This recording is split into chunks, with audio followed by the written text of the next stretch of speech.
Wanted to know if the OPA was still on track to have FIT applications approved within 60 days.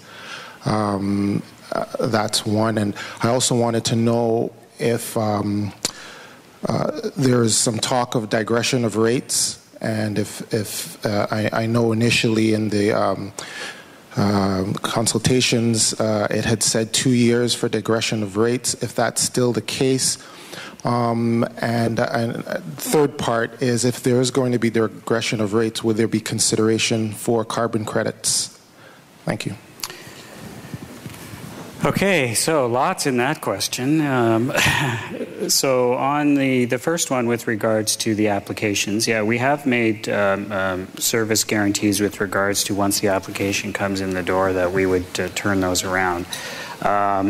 We did give ourselves a little bit of an out for the initial launch period because we weren't sure exactly how many we would get in, and we've seen a huge number of applications come in. So it's not going to be 60 days from the end of the launch period, but we're working away. We've reassigned resources to put people on this, and we're very confident that we're going to be able to fill up the first 2,500 megawatts of transmission capacity that we've got available, and we're looking to go to contract late February, March. There will be a staging of that. There's some capacity allocation exempt projects that we'll do next, and then the larger projects will follow after that. It's a very complicated process that we're looking at, and we're very interested in putting the most shovel-ready projects onto the system first. And so the first part of the process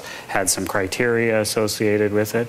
We continue to take in applications, though, and this is going to be an ongoing program. And you mentioned digression. For those of you who don't know it, digression is a common feature in some of the European feed-in tariffs.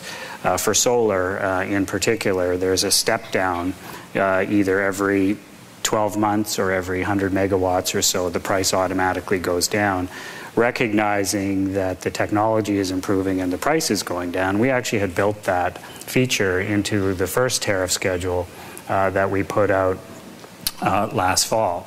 Now, based on feedback that we got through the consultation process, we actually removed that feature, and instead what we have is a broader commitment to review the tariff schedule in 2 years. We haven't said that we'll reduce the prices. Conceivably, we could increase some of them. Hopefully, the technology and prices will go down, so we will be in a position where we can reduce prices, because we're most interested in that. So, we'll see. We're going to continue to monitor. That's our mechanism for controlling the inflow of the program. And I've now forgotten your third. Carbon credits, yes. So, yes, the most complicated part of your question, that's probably why. So right now, the OPA, as part of our contracting, we've been doing this for a long time, not just in the feed-in tariff program, but for all of the renewable energy contracts that we undertake, we take ownership of the environmental attributes. And the thinking is that because we're paying premium prices for green energy on behalf of the ratepayer, we should take ownership of those environmental attributes. And should they ever have any value, we can put that value back to the ratepayer, either through the rate base or by funding other projects.